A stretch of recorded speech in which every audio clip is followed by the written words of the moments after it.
In 1993, scientists discovered CRISPR, a revolutionary tool that allowed them to treat incurable diseases through genomic editing.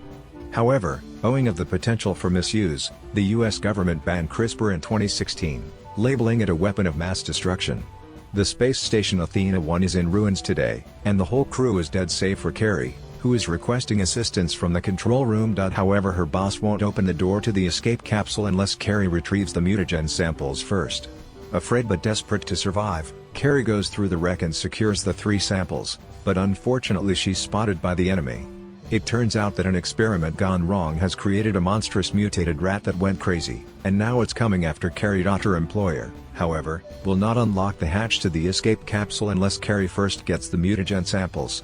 Carrie, terrified but determined to survive, searches the wreck for the 3 samples, but she is discovered by the enemy. It turns out that a botched experiment resulted in a huge mutated rat that has gone insane and is now hunting Carrie. The astronaut hurries away, evading debris and flames as quickly as she can, and she makes it into the escape capsule just as the rat catches up with her. Carrie walks away and watches the station collapse, but the rat's rampage has also damaged the capsule, so it explodes and kills Carrie as the parts fall to Earth. Davis shows his friend Nelson and 2 new staffers to the gorilla habitat at San Diego Wildlife Sanctuary later. Davis utilizes sign language to quiet down the newest member, Pavo, who is being a nuisance to the females. At that point, Davis's best friend George appears, and the presence of another male gorilla encourages Pavo to become hostile once more. When one of the employees becomes afraid and attempts to flee, Pavo pursues him and pushes him to the floor. But, before anything major occurs, George intervenes and scares Pavo away. After it's over, George and Davis exchange several sign language jokes, and Davis reminds George that Pavo is now family, and he, too, must be safeguarded. When Davis requests a fist bump, George first offers him the middle finger. After that, one of the employees approaches Davis and asks him out, but he declines, and Nelson mocks him for preferring animals over people. Later that evening, the 3 mutagen canisters recovered by Carrie arrive on Earth. One lands in the sanctuary and sprays its contents on George. The second lands in the woodland and is discovered by a wolf, while the third falls into the river and is devoured by a crocodile. The next day, Davis arrives at the sanctuary to learn that George has been acting abnormally violently and has broken into the grizzly enclosure, where he has killed a bear. When Davis checks on George, he sees that the bear has also injured the gorilla. George is depressed, and he confesses he made a mistake and apologizes, but the biggest surprise is that George has grown significantly in size. Davis's crew investigates the region and, upon discovering the canister, Davis chooses to keep it for research purposes. Later, he examines George's blood work and concludes that it does not make sense because there is a fatal concentration of growth hormone present, which should have killed him instantaneously. Nelson believes George should be executed, but Davis refuses until they learn more. Meanwhile, siblings Brett and Claire are arguing. Their company, Energen, is responsible for the mutagen research, and Brett is unhappy about the money they lost when the station detonated. Claire, on the other hand, is pleased with the results because the altered rat validates the Project Rampage experiment's success. She also has optimism for advancement because the Meteor Society has released a report identifying the location of one of the containers designed to withstand re-entry, so she employs Burke and his private military team to retrieve it. Burke's squad arrives in the woods and discovers that the canister has been broken and empty, as well as that all of the wolves have been killed, which they report to Claire. Because she realizes the wolf is morphing, she instructs Burke to catch the beast. Kate watches the news in the city and hears about the Attain 1 disaster as well as George's attack on the bear. Because she is a former Energen scientist, she connects the dots and hurries to the sanctuary, where she informs Davis that the canister he discovered is a sample she created. Davis is dubious of her, but Kate starts repeating all of George's symptoms to prove she's the real deal and the only one who can treat George. The mutagen, it turns out, is modifying George's DNA by combining it with DNA from other animals, causing him to grow quickly and become more violent. George becomes upset and begins bashing the cage until it cracks and he escapes.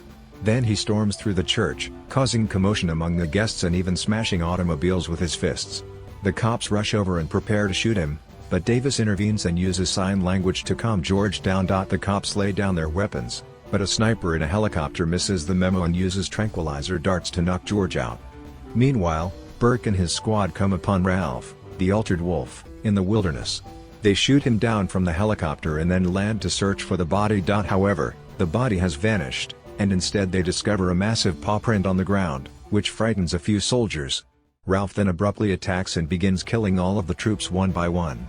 They try to protect themselves with their weapons, and the helicopter employs a machine gun as well, but Ralph has evolved a thick skin as a result of the previous hit, and the bullets just tickle him. He's also grown so large that he can leap tremendously high into the air and destroy the chopper. Burke is the lone survivor on the ground and tries to fight the wolf again, but Ralph effortlessly devours him. Davis and Kate are arrested in the evening by FBI agent Russell for conducting unlawful experiments on George, who is being transported in a government plane with them. Davis notices George's wounds are already healing when he visits him in the cage. Then Russell interrogates them, mocking Davis for leaving the army to care for animals and acting like a complete jerk by demeaning the duo and dismissing their warnings about how unsafe it is to keep George in a plane. He also discloses that Kate was sacked from Energen 2 years ago after attempting to steal the company's research, for which she was imprisoned for 13 months. This leads Kate to admit she can't genuinely cure George, and Davis no longer trusts her. Back in Energen, Claire discovers that Kate has been arrested, and Brett believes she is gathering evidence to bring the firm down, thus he regards her as a threat. It's also revealed that Claire has a cure for the mutagen, so she devises a plan. She'll use low-frequency radio waves to draw all the transformed animals to her building, and the military will wait for them to kill them, allowing Claire to collect the DNA and sell it later. She's not concerned about Kate since she knows George will kill everyone on the plane sooner or later. When Claire activates the device, Ralph immediately ceases his rampage across the streets and cars and begins making his way to the city. Lizzie, the altered crocodile, detects it as well and flees. George is meant to be sedated on the plane, but Claire's ploy causes him to become enraged. He breaks the cage and begins destroying everything around him, flinging people around as if they were nothing. The guards fire at him in vain, and when Russell tries to pursue him, George quickly knocks him down under his foot. Davis tries to talk to him, but another soldier begins shooting again, enraging George once more. A bullet strikes a box of explosives, which explode and destroy the plane's turbine, forcing it to crash. Davis races to put parachutes on himself, Kate, and Russell while George is pushed against the wall by a cart, and they manage to get from the plane just before it crashes with George inside. When they land and search the crash site, they don't discover the body. However, there is a path on the grass showing that George survived and is making his way to the city as well. Claire is outraged with Energen after learning Kate survived the plane disaster when the FBI arrives to seize all of the company's research and documents. Claire, in an attempt to clear her identity, tells the agents that Kate is to blame for the devastation produced by the animals. Back to Davis, he attempts to leave Kate behind because he is tired of seeing the worst of people, which he has seen a lot of throughout the war. When he found George, he was merely a baby cowering beneath the car, watching people butcher his mother. When Kate reveals why she created CRISPR, Davis decides to give her a chance. She wanted to treat her brother's severe sickness, but when the corporation wanted to weaponize the mutagen, she tried to destroy it and was imprisoned for it. Her brother died while she was imprisoned.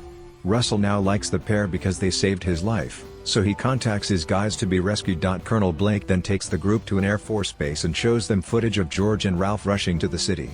Davis points out that it's impossible for a gorilla and a wolf to travel in a straight path to the same destination, and Kate replies they're being summoned by something, implying Claire is on the way with an antidote. Russell defends their counsel, but Blake isn't interested in civilians and sends them out. Outside, Davis tries to persuade the soldiers to let them go, but when that fails, he initiates a battle and soon knocks both guards down. They then attempt to steal a helicopter, and when Russell notices them, he gives them the keys and a phone so they can communicate. Meanwhile, Blake's crew attempts to halt the animals, but their weapons, including the large explosions, are rendered ineffective, and the entire army is destroyed. This prompts Blake to decide to flee the city before the animals arrive, and Russell relays this knowledge to Davis, who doubts they'll be able to get everyone out in time. When George and Ralph arrive in town, the destruction begins immediately. They pull down buildings, demolish vehicles, and even attack any helicopter that flies too close. The military responds with a massive army of tanks and artillery, but nothing works, and the creatures just keep smashing everything in their path. Lizzie soon follows across the river, joining the other monsters to cause even more havoc, using its large mouth to bite tanks and jets that get in its way. Blake, desperate for a solution, tells his troops to prepare a bomb that will destroy half of the city. Russell tries to persuade Blake to reconsider, saying that Davis and Kate are on their way to recover the antidote, but Blake doesn't trust them since they took his chopper and pushes Russell out. At that point, Russell receives the results of the evidence discovered at the company and requests a ride to make some arrests. While the bomb-laden plane takes off, Davis and Kate sneak into Energen and steal 3 vials of antidote. Claire, however, notices them on the security cameras and arrives to stop them, explaining that the antidote eliminates the aggression but maintains the monster's size.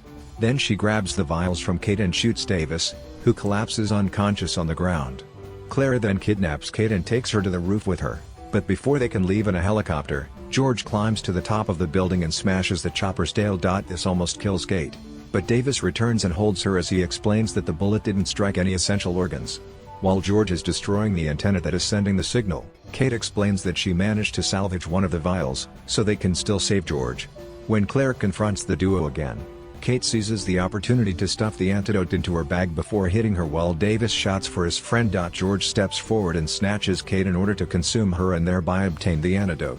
Meanwhile, Brett is attempting to flee up the stairs, taking the remaining computer and a lab rat with him so he may conduct business later. He runs into Russell on the bottom floor, and the agent takes his belongings in exchange for letting him go rather than detaining him. When Brett finally makes it outside, he is crushed by falling debris. Outside, Lizzie and Ralph engage in the demolition of the structure, while George begins to relax as a result of the antidote. Davis and Kate steal the crippled helicopter just before the building collapses, causing the chopper to fall to the ground but allowing the pair to survive. Then Davis realizes that there are still a lot of civilians around, and that George is finally feeling better. Davis urges Kate to go get Russell while he armed himself and joins the battle with George. Since Lizzie and Ralph are fighting, the creatures fight each other viciously, but it is Lizzie who kills Ralph by biting him on the neck. Now it's George versus Lizzie, but George appears to be suffering, so Davis throws a belt of explosives towards Lizzie's back. Unfortunately, Lizzie has gained in strength, and the explosives are no longer effective. Do not cause much harm. Lizzie swiftly recovers and pushes George against a structure, forcing a steel rod to pierce the gorilla's chest. Then Lizzie tries to get closer to finish him, but Davis bursts through and uses as many guns from the helicopter as he can to distract the crocodile.